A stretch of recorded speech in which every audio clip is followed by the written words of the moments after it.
A continuación, Quito con Marjorie.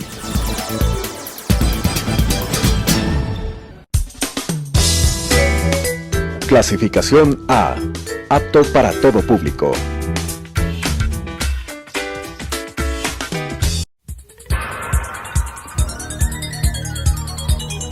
Las opiniones vertidas en este espacio por la producción y dirección del programa son de exclusiva responsabilidad de sus autores y de quienes intervienen en ellos.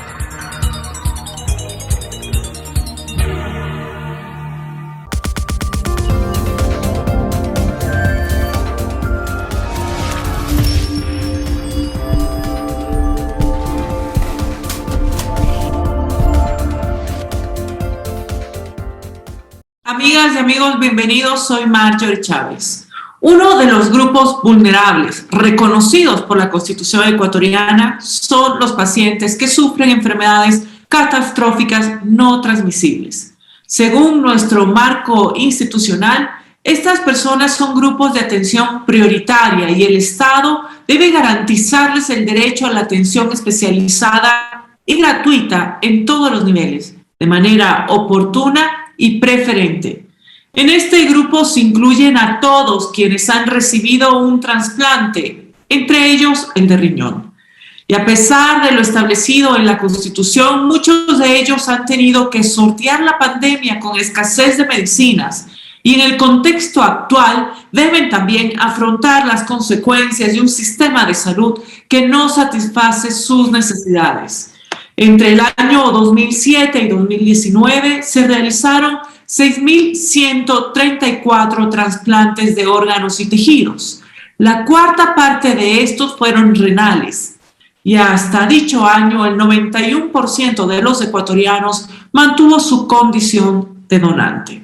Tomando en cuenta que aproximadamente 30.000 personas padecen enfermedad crónica terminal en el país, este es un problema que merece la atención de las autoridades, considerando que, de acuerdo con un estudio de la revista médica Voz Andes del año 2019, el trasplante representa menores costos para el sistema público de salud en comparación con la diálisis peritoneal y renal. Para hablar de esta situación actual de los trasplantados renales y sus necesidades, he invitado a José Camino Carrera, quien es miembro del colectivo de trasplantados renales de la ciudad de Quito. Muchas gracias por acompañarme, José. No, gracias a usted, Marjorie, por esta oportunidad que nos da para expresar nuevamente la inquietud, los inconvenientes, los problemas, los anhelos de mejora que tenemos trasplantados en general en todo el país. No solamente somos los de Quito, ¿no? Somos trasplantados Guayaquil, Manta, Puerto Viejo, Cuenca, etcétera, etcétera, etcétera, ¿no? Afectados por un sinnúmero de problemas, de inconvenientes, entre ellos, uno de los tantos problemas es la falta de medicina, cierto es, pero la situación viene desde otros ámbitos también, la atención médica, por ejemplo. Las citas médicas para atención a los trasplantados, por ejemplo. La atención para exámenes de laboratorio, etcétera. Son una serie de situaciones que se han venido acumulando en el transcurso de los años hasta llegar a un estallido total en esta época que lamentablemente las consecuencias son bastante graves. Así es. José Camino es licenciado en Comunicación Social por la Universidad Central del Ecuador. Fue presidente de la Unión Nacional de Periodistas del Ecuador en el año 2008 y miembro del directorio de la institución por varios años. Recibió un trasplante renal en el año 2013 y desde el año 2019 trabaja con otros trasplantados renales para vigilar el cumplimiento de lo que establece la ley en beneficio de este grupo. Desde el año 2020 ha hecho pública la desconformidad con la falta de medicinas en el sistema público de salud para los trasplantados renales. Le agradezco, José, por acompañarnos el día de hoy. Y quisiera preguntarle, desde una perspectiva médica, ¿podemos conocer elementos técnicos que se relacionan con las enfermedades que requieren un trasplante? Estas se relacionan directamente, sí, con las enfermedades crónicas no transmisibles, mismas que requieren una atención y cuidados diarios para sobrevivir. Nos gustaría conocer desde su experiencia, José, como paciente además, cuáles son los cuidados que un trasplantado debe recibir y si tiene usted alguna cifra aproximada de cuánto cuestan las medicinas y chequeos médicos para una persona que recibió un trasplante. Bueno, en realidad un problema para un trasplante renal se origina en varias cosas. Por ejemplo, una persona con diabetes, por ejemplo, una persona que tiene hipertensión grande, o así, son más propensos en un problema renal que a su vez puede recaer luego en un trasplante o tiene que recaer en un trasplante renal para que su salud mejore. En mi caso particular, yo tuve hipertenso, yo fui hipertenso y eso me acarrió pues que en algún momento tuviera que someterme a un trasplante renal, con el peligro de que si no lo hacía pues mi vida corría peligro, como la de muchos otros trasplantados que también están en la misma situación. El problema se agrava luego del trasplante porque en realidad en el país no existen políticas de salud o no existe una política de salud que regule una función posterior de un trasplantado o un paciente, un enfermo en general. Son procesos esporádicos, son procesos fragmentados que no llevan a nada. Entonces, en nuestro caso de los trasplantados, en general, trasplantado renal, trasplantado hepático, trasplantado de córneas, etcétera, son esfuerzos dispersos que se hacen. En el caso de nosotros, los trasplantados renales, si bien en un principio, luego del trasplante, ya en el proceso de recuperación, existe una atención prioritaria, digámoslo así, con la atención de vida, medicinas, etcétera, pero luego como pasa el tiempo y como que el sistema de salud tiende a olvidarse un poquito. Pero José, ¿usted tiene alguna cifra aproximada de cuánto cuestan las medicinas y chequeos médicos? Bueno, depende, porque nosotros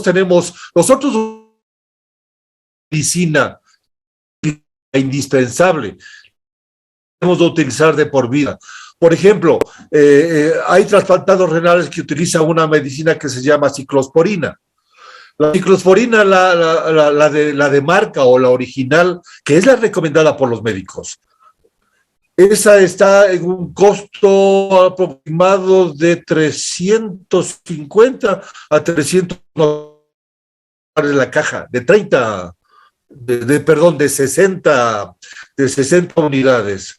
Una caja de Verolimus, asimismo de original de marca, está en alrededor de 250 la caja de 30. Luego hay otros compañeros que utilizan tacrolimus, por ejemplo, o micofelonato, que están en el mismo nivel de precio de las que le he mencionado. Hay la medicina genérica también, que nos da ahora cuando hay. Nos dan cuando hay.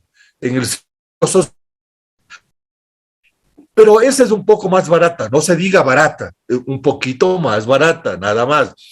Pero esa genérica, los mismos médicos que nos siguen el tratamiento, el control, luego posterior al trasplante, ellos no recomiendan la medicina genérica. Pero nosotros tenemos que adaptarnos a la situación económica, básicamente. Entonces, los que pueden, o los que podemos adquirir particularmente medicina, debemos la medicina genérica, lo hacemos, pero Marjorie, un 80% de es gente humilde, es gente que no está en capacidad de adquirir medicina. Bueno, y sobre alrededor mensualmente, Marjorie, déjeme terminar, mensualmente, una persona que no recibe del Estado, sea del Seguro o del Ministerio de Salud Pública, no recibe su medicina, debe estar gastando siquiera entre 600 y 700 dólares mensuales. Dese cuenta lo que le menciono a una persona que es de escasos recursos, ¿de dónde tiene? O pierde el órgano o pierde la vida. Así de crudo es la realidad.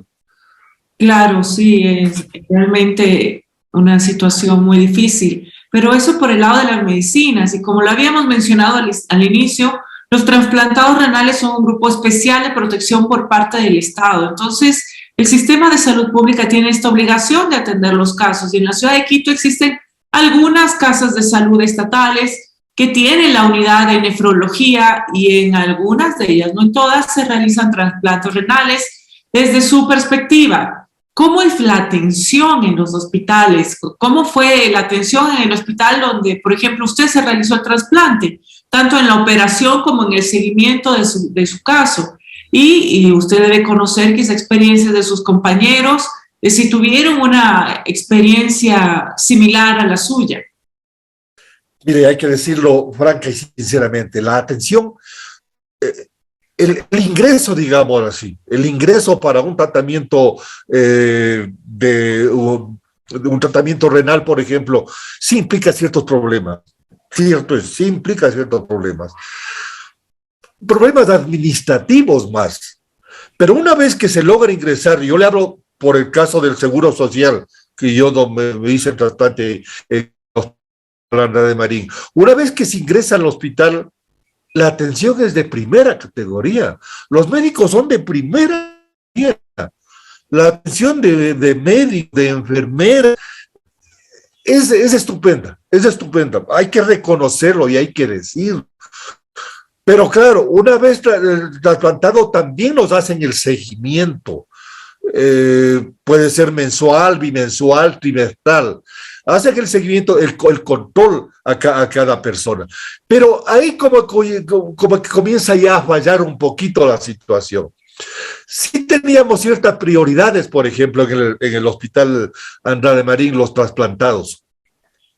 Por ejemplo, una atención prioritaria en la consecución de citas para atención en otras patologías. Pero eso va cambiando y ahora ya somos otros pacientes como cualquier otra persona. Entonces, ya nos dan por ejemplo, nos dan una cita cada 3-4 meses, no en el Hospital Andrade Marín, sino en otro sitio donde haya un médico. Entonces toca ir, por ejemplo, al dispensario de Cotocollao, o toca ir al dispensario del o al dispensario del centro.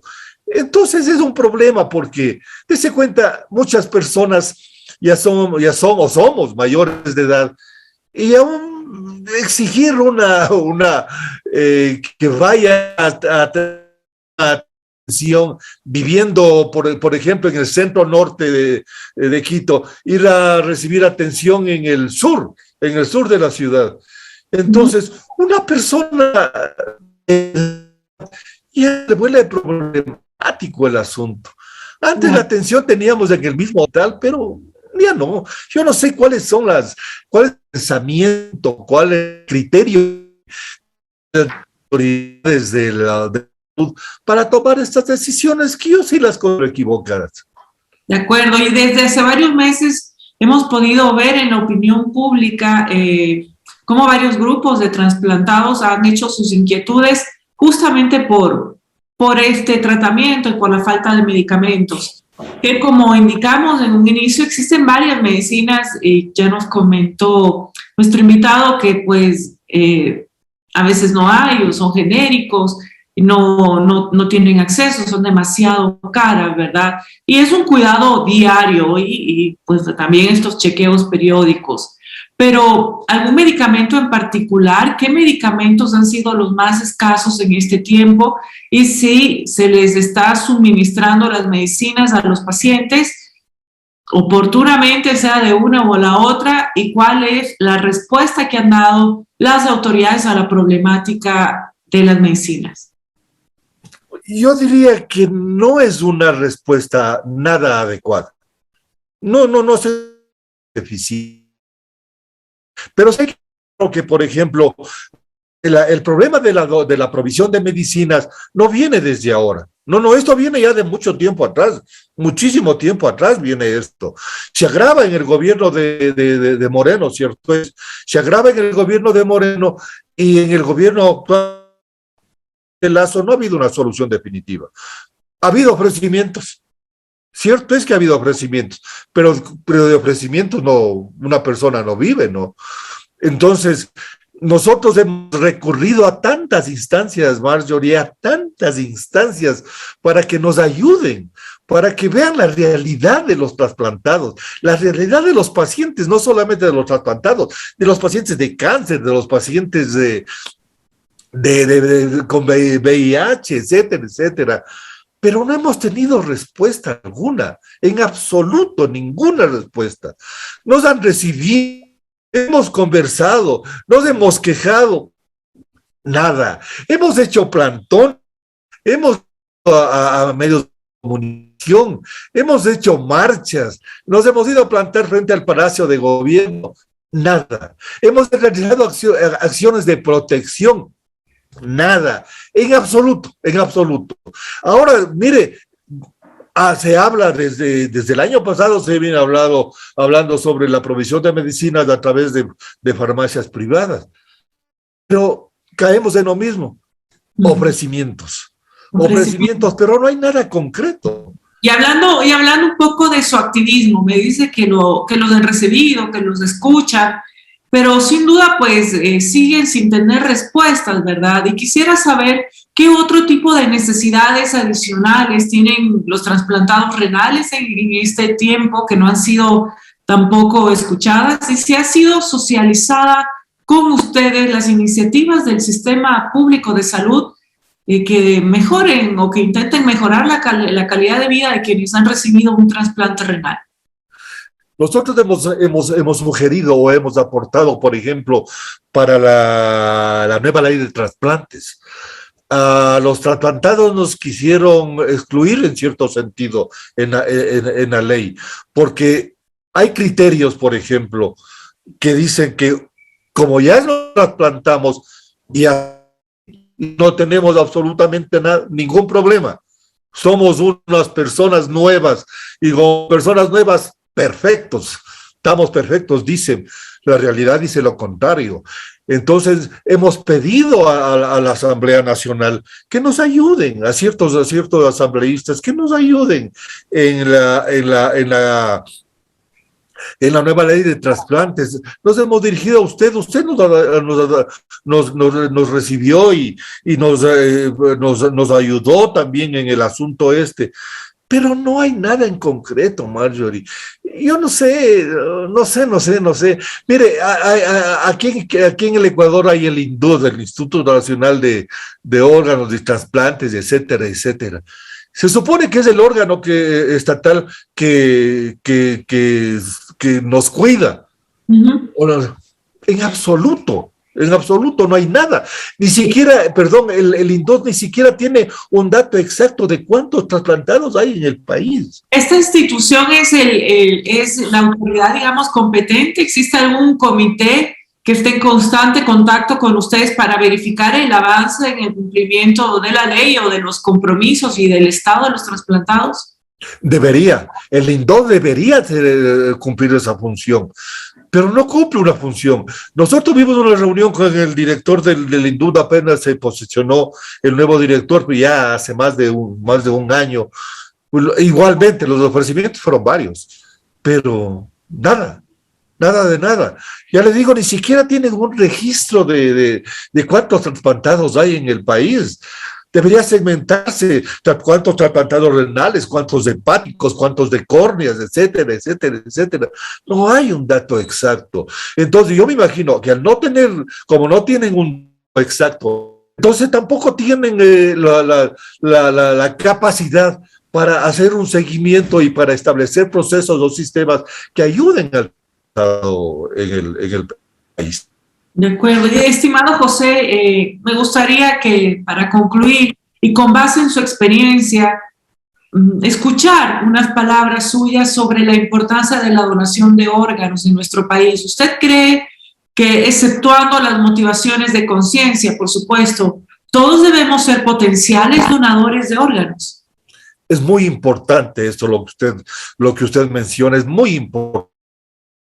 La gente debe tomar conciencia de lo vital que es la donación de órganos.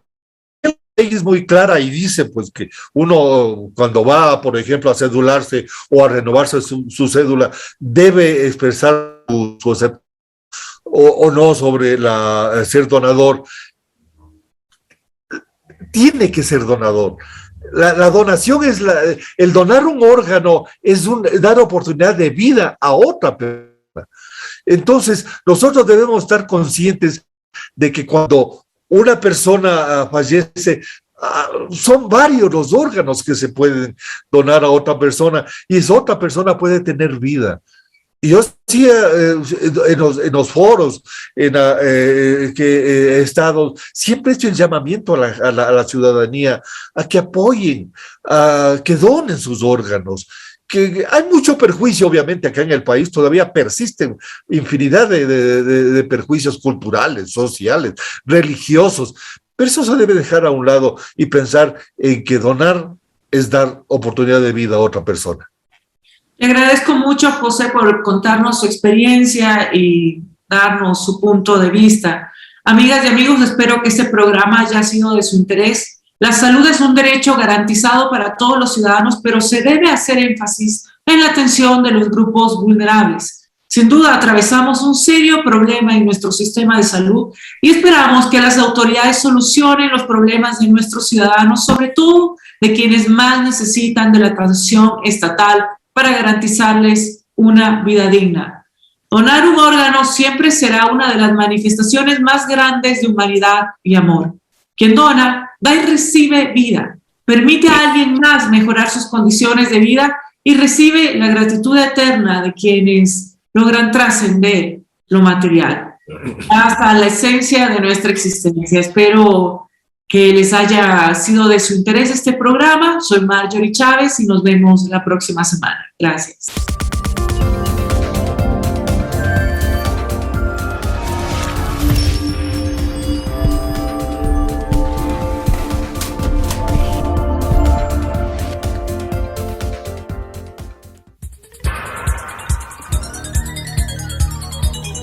Las opiniones vertidas en este espacio por la producción y dirección del programa son de exclusiva responsabilidad de sus autores y de quienes intervienen en ellos.